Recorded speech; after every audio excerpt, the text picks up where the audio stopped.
नमस्कार दोस्तों। आज हम बड़े इम्पोर्टेंट टॉपिक के बारे में बात करने वाले हैं, जो है cropping system and cropping pattern. आइए इसे जल्दी से समझ लेते हैं। सबसे पहले दिया हुआ है क्रॉपिंग पैटर्न। तो क्रॉपिंग पैटर्न का मतलब क्या है? तो अगर हम ऐसे जनरली बात करें तो क्रॉपिंग पैटर्न से आप समझ सकते हैं, जैसे आप अलग-अलग एरिया को अलग-अलग फसलों के लिए डिस्ट्रीब्यूट करते हैं। जैसे मान लीजिए आपने 2 एकड़ एरिया जो है वो व्हीट को दिया, 5 एकड़ एरिया में आपने मस्टर्ड उगाया, 1 एकड़ एरिया में आपने पैडी उगाया, 5 एकड़ एरिया में आपने मेज़ उगाया। तो इस तरीके से आपने जो एरिया जो टोटल आपके पास लैंड था, वो कितना एरिया आप किस-किस क्रॉप को डिस्ट्रीब्यूट कर देते हैं, उसे ही हम लोग क्या बोल देते हैं, क्रॉपिंग पैटर्न बोलते हैं।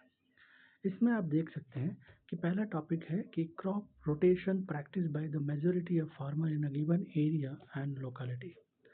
इसका मतलब क्या है?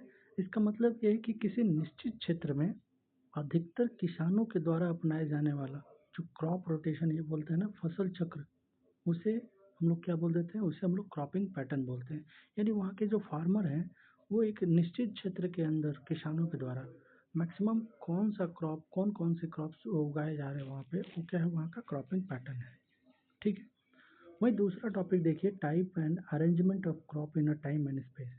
यानी कि किसी पर्टिकुलर टाइम में वहाँ का जो स्पेस है ना? वहाँ पे फसलों को आप कैसे अरेंजमेंट करते हैं वहाँ पे, और किस प्रकार के आप क्रॉप्स को उगाते हैं, वो भी आपका क्या है, उसे हम लोग क्रॉपिंग पैटर्न बोलेंगे। या फिर इसमें तीसरा पॉइंट है कि yearly sequence and spatial arrangement of crops.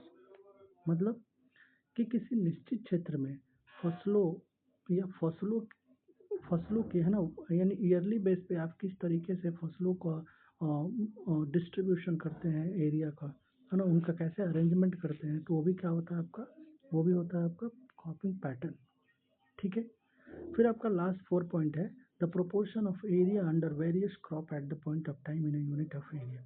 यानी कि आप किसी निश्चित क्षेत्र में, किसी पर्टिकुलर टाइम में, है ना, अलग-अलग फसलों को उस क्षेत्र का आप जो क्रॉप जो क्षेत्र का आप जो प्राप्त करते हैं, यानी वो जो क्रॉप है वो आप डिफरेंट डिफरेंट एरियाज़ में डिफरेंट क्या बोलते हैं, डिफरेंट क्षेत्र में आप क्या करते हैं, वो क्रॉप्स उगाते हैं, वो क्या होता है आपका क्रॉपिंग पैटर्न, वो भी कहलाता है।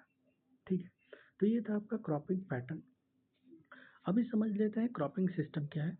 तो देखिए, जब क्रॉपिंग सिस्टम क्या होता है कि हम जब यहाँ पे जो क्रॉपिंग पैटर्न होता है उसका रिलेशन रिसोर्सेज के साथ देखते हैं, तो वो क्या होता है, आपका क्रॉपिंग पैटर्न होता है। यानी कि क्रॉपिंग पैटर्न प्लस मैनेजमेंट क्या होता है, क्रॉपिंग सिस्टम होता है। ठीक है? और आपका जो क्रॉपिंग सिस्टम है, ये आपका प्लेस टू प्लेस चेंज होता रहता है, एनवायरनमेंट से चेंज होता रहता है, और ये क्रॉपिंग सिस्टम जो है ये आपका लोकेशन स्पेसिफिक होता है। ठीक है?